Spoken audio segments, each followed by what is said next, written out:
नंदुरबारमध्ये 150हून अधिक वाळू वाहतूकदारांचा बेमुदत संप. दंडात्मक कारवाई विरोधात डंपर उभे, बांधकाम ठप्प होण्याची भीती.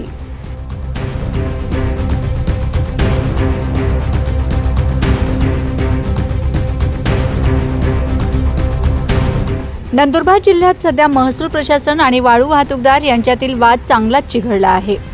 महाराष्ट्रातील रेती झोनची वाळू उपलब्ध नसताना गुजरात राज्यातून रितसर रॉयल्टी भरून आणल्या जाणाऱ्या वाळूवर नंदुरबार महसूल प्रशासनाकडून मोठ्या प्रमाणात दंडात्मक कारवाई केली जात आहे. प्रशासनाच्या या जुलमी कारवाईचा निषेध करत नंदुरबार जिल्हा वाळू वाहतूकदार संघटनेने आजपासून थेट संपाचे हत्यार उपसले आहे. वाळू वाहतूकदारांनी वाहतुकीवर पूर्णपणे बहिष्कार टाकला असून शहरातील सीबी पेट्रोल पंप शेजारील मैदानावर जवळपास 150 ते 200 डंपर आणि ट्रक उभे करून आपले आंदोलन सुरू केले आहे. वाहतूकदारांच्या म्हणण्यानुसार महाराष्ट्रात सध्या अधिकृत रेती झोनमधून वाळू उपलब्ध होत नाहीये. त्यामुळे बांधकाम क्षेत्राची गरज ओळखून वाहतूकदार शेजारील गुजरात राज्यातून रितसर शासकीय नजराणा भरून वाळू आयात करत आहेत.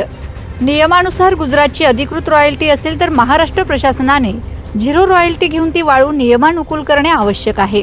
परंतु ही कायदेशीर प्रक्रिया टाळत नंदुरबार महसूल प्रशासनाने थेट कारवाईचा बडगा उचलला आहे.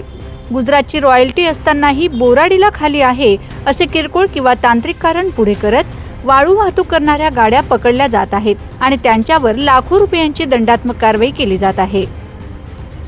वाळू वाहतूकदारांच्या या अचानक पुकारलेल्या संपामुळे नंदुरबार शहरासह संपूर्ण परिसरात सुरू असलेल्या शासकीय आणि खासगी बांधकामांना मोठा ब्रेक लागण्याची शक्यता निर्माण झाली आहे. वाळूचा पुरवठा खंडित झाल्यामुळे अनेक मोठे गृहप्रकल्प आणि रस्ते, इमारतींची कामे ठप्प होण्याच्या मार्गावर आहेत.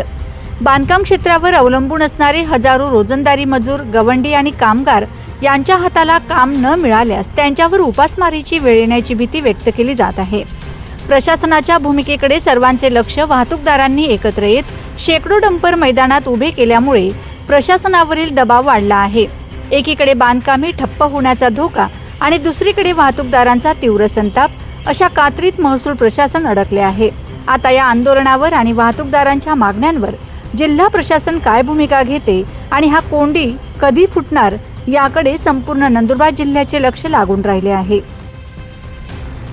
Bureau report, Navapur express news, Nandurbar.